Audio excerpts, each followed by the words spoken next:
Noções tais como eu sei ou eu conheço são produzidas pela atividade do Antakarana, associado a dois aspectos de Atma: existência e consciência.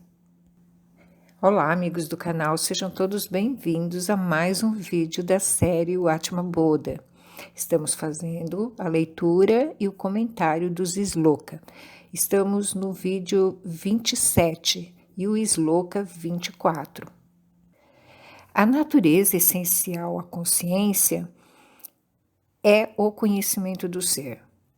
Conhecer implica em estabelecer a existência do conhecido. Quando conhecemos, damos alento de existência ao percebido. Suponha que você está caminhando por um descampado de noite e, bem próximo, observa adiante e nota uma pessoa em pé. Quando se aproxima para confirmar a natureza do personagem, reconhece que o que verdadeiramente existe é um poste de madeira, que é o motivo pelo qual teve o equívoco prévio de supor a existência de tal pessoa. Inicialmente, a falsa percepção leva-nos a imaginar uma pessoa. Posteriormente, se confirma a existência de um poste de madeira, cuja forma se assemelha a um indivíduo. Perguntamo-nos se a percepção inicial é real. Evidentemente, no primeiro momento, ela parece ser, mas, posteriormente, ao nos aproximarmos do poste, evidenciamos que não. Existe um meio de percepção absoluta? Ou seja, existe um evento que cada ser humano conheça e que finalmente seja idêntico para todos? A física apresenta, por exemplo, se o espaço é uma condição absoluta, isto é, se o espaço pode ser percebido idêntico, sem importar o sistema de referência em que permaneça ao perceptor. A resposta é não.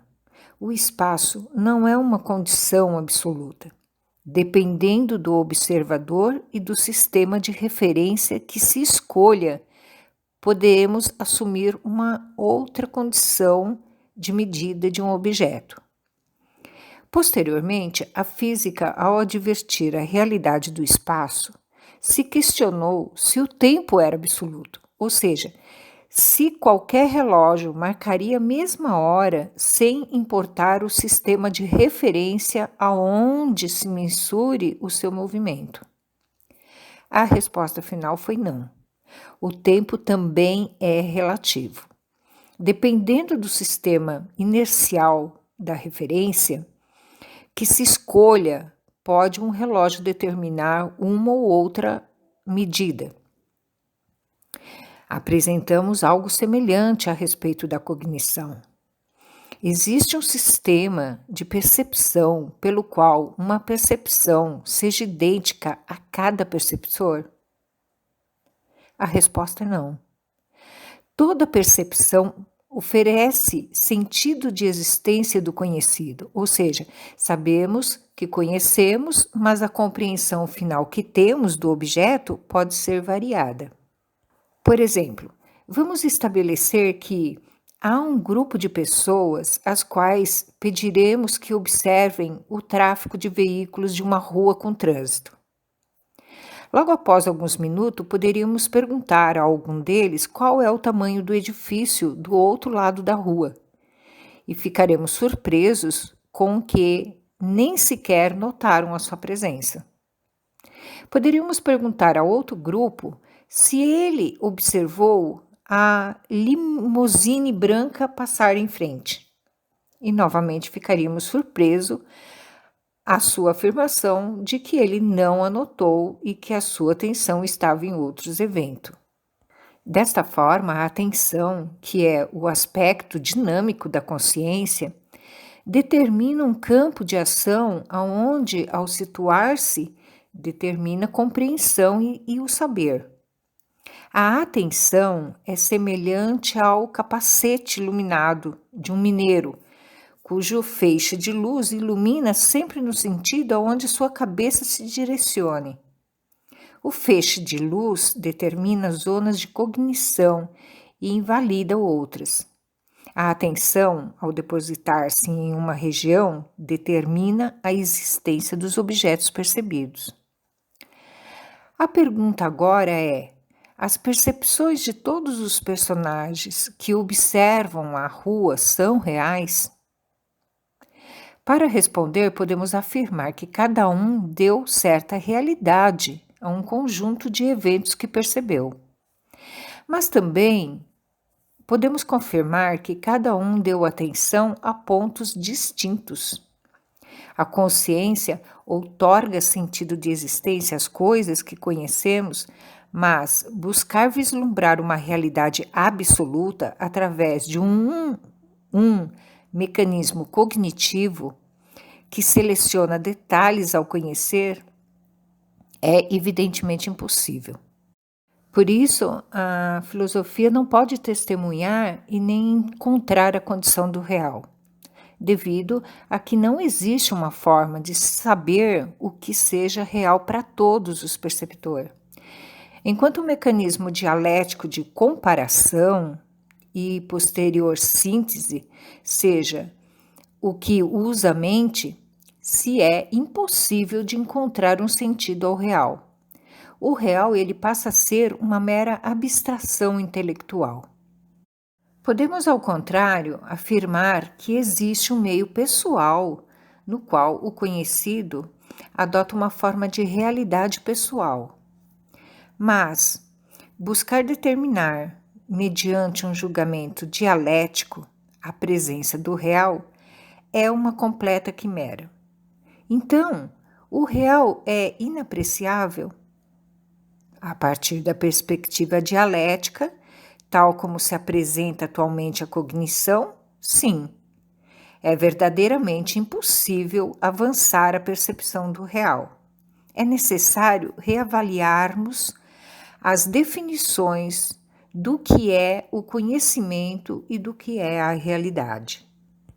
O Vedanta ele assume uma via diferente para solucionar essas perguntas fundamentais e apresenta que o real seja uma forma de cognição onde o perceptor estabelece um conjunto de percepções simultâneas a respeito de um sistema conhecido e a seu complemento.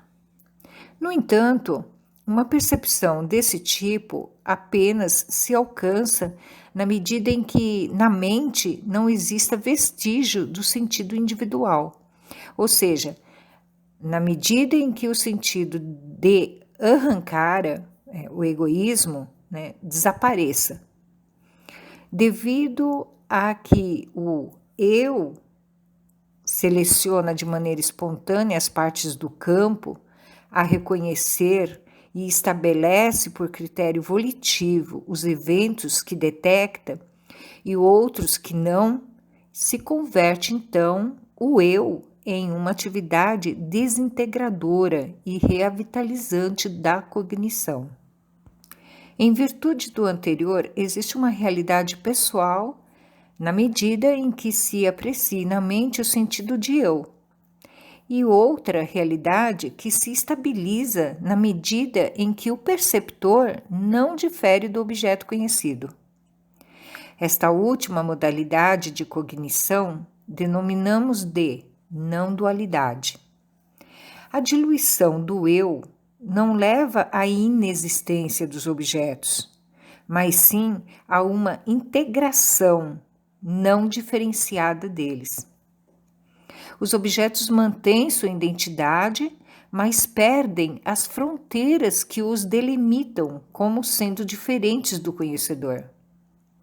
Semelhante ao exemplo prévio já apresentado, aonde as gotas de chuva se percebem enquanto caem, umas diferentes das outras. Ao cair e difundir-se em um lago, cada uma das gotas mantém sua identidade, mas perdem as fronteiras que as diferenciavam entre si. Assim, desta maneira, a cognição não dual Estabelece um nível de realidade onde, sem importar qual sistema de referência se adote, o objeto sempre é o mesmo junto com seu complemento cognitivo, devido a que tudo está em todas as partes e em todas as coisas. Por isso, Sankara afirma que qualquer julgamento que se estabeleça a presença do eu, como eu conheço ou eu existo, possuirá um nível de relatividade no qual Atman estará presente na forma de consciência. Mas jamais nenhum desses conteúdos iluminados, qualquer que seja, poderá evidenciar a essência de sua natureza. Então vejamos, o autor ele nos traz 2 questionamentos a respeito da percepção. Primeiro, existe um meio de percepção absoluta que seja idêntico para todos? Não, não existe. Aqui ele demonstra através do exemplo da percepção errônea que faz confundir uma pessoa com um poste de madeira, que somente chegando perto, sua percepção é corrigida. Outro evento que podemos lembrar é o caso da percepção errônea do exemplo da corda e da cobra, em que o homem vinha andando na rua quando se viu em frente a uma cobra e que deixou ele em pânico, até que uma outra pessoa se aproxima e diz para ele que não é uma cobra, e sim uma corda. E aí ele começa a reparar nos aspectos da corda. Isso daqui já falamos em outros vídeos. Então, já vimos que, dependendo do observador e do sistema de referência, pode-se assumir diferentes percepções. O autor também ele coloca como exemplo o questionamento de percepção quanto ao tempo e ao espaço. Jamais perceberemos de forma absoluta, ou seja, idênticos, o tempo e o espaço, pois depende do nosso sistema de referência. Então, toda percepção nos dá o sentido de existência de algo que se torna conhecido através do nosso referencial individual. O segundo questionamento que o autor trouxe é se as pessoas têm uma percepção diferenciada uma das outras, devido aos seus referenciais, o que essas pessoas observam, se é real ou não. Sabemos que a consciência ela outorga sentido de existência às coisas, ou seja, ela determina o campo a ser iluminado pela atenção, mas não podemos afirmar que seja uma realidade absoluta, porque a nossa percepção passa por um mecanismo cognitivo seletivo. Enquanto sua atenção está direcionada a um determinado ponto, o seu complemento estará oculto. Portanto, podemos afirmar que a realidade é uma forma de realidade aparente e pessoal, o que difere se o perceptor for apto a ter uma percepção não só do ponto de sua atenção, mas de todo o seu complemento simultaneamente. E isso só é possível quando não existe o sentido do ahankara, que é o sentido individual, pessoal. Porque é o sentido individual que se limita ao processo de percepção.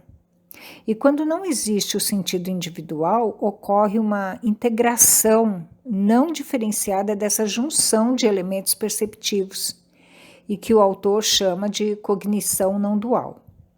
O Atma está presente como consciência, mas por mais que essa consciência dê existência a todo o conteúdo conhecido, ainda assim não evidencia a essência de sua natureza, porque ela é ilimitada e onipresente.